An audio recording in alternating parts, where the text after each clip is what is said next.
नार्यस्तु पूज्यन्ते तत्र रमन्ते देवता या वेदवाक्याला समोर ठेवून, म्हणजे जिथे नारीचं पूजन होते तिथे सर्व सत्ता सर्व संपत्ती टिकून राहते. आणि विशेष म्हणजे आपण नारीला जगाचा मान आणि शान मानतो.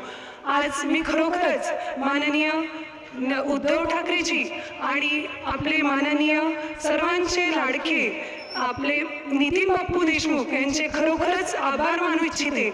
का त्यासाठी छोटीशी जी काही घटना आहे आमच्यासोबत घडलेली ती सांगतो. आणि माझे सासरे, मी शीतल योगेश गोतमारे, प्रभाग क्रमांक 10 म्हणून उमेदवार म्हणून इथे उभी आहे. माननीय मारुतीराव पुंडलिकराव गोतमारे यांची मी सून आहे. त्यांनी भारतीय जनता पक्ष म्हणजे BJP यांचं जवळपास गेल्या 35 वर्षापासून कार्यनिष्ठ होते. संघाच्या माध्यमातून म्हणा की कुठल्या पण माध्यमातून म्हणा, बाबा त्याच्यासोबत जुळलेले होते. इथे जे काही उमेदवार आहेत, जे पक्षाशी एकनिष्ठ आहेत, त्यांना पक्षाला एकनिष्ठ करण्यासाठी, एकजूट करण्यासाठी त्यांनी भरपूर कार्य केलेलं आहे. इव्हाना ते प्रिन्सिपल आणि शिक्षक असताना त्यातून सुट्टी काढून त्यांनी पक्ष बांधिलकीचं कार्य केलेलं आहे. आणि जवळजवळ समाजाला उद्बोधित करायचं, गोरगरिबांना फुकट शिक्षण देण्याचं, अशा अनेक सामाजिक कार्य त्यांनी केलेले आहे पक्षांतर्गत. पक्ष मजबूत व्हावा, युवा वर्ग त्याच्याशी जोडला जावा, यासाठी त्यांनी हे सर्व कार्य केले.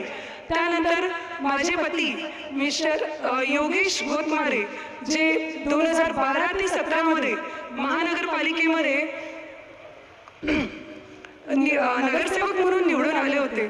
त्यावेळेला हा प्रभाग ही पद्धत नव्हती. प्रभाग हा 2 गटामध्येच होता, अ आणि ब.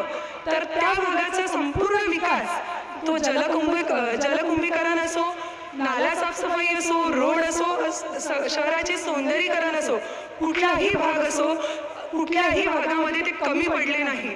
इव्हाना बाबांचं 35 वर्षाचं हे जे काही सर्व कार्य आहे त्याच्यामध्ये त्यांनी मुलाला ओघानेच जवळ घेतलं होतं. म्हणजे वयाच्या 18व्या वर्षापासूनच हे या पक्षासोबत एकनिष्ठ होते.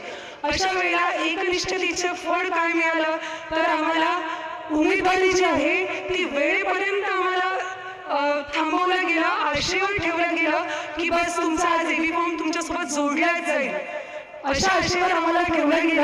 आणि निवडणुकीच्या शेवटच्या दिवशी, ज्या दिवशी आम्हाला फॉर्म भरायचा होता, त्या दिवशी आम्हाला अचानक माहिती पडलं की कोणीतरी पक्ष प्रवेश केला आणि नुकत्याच आलेला पक्ष प्रवेश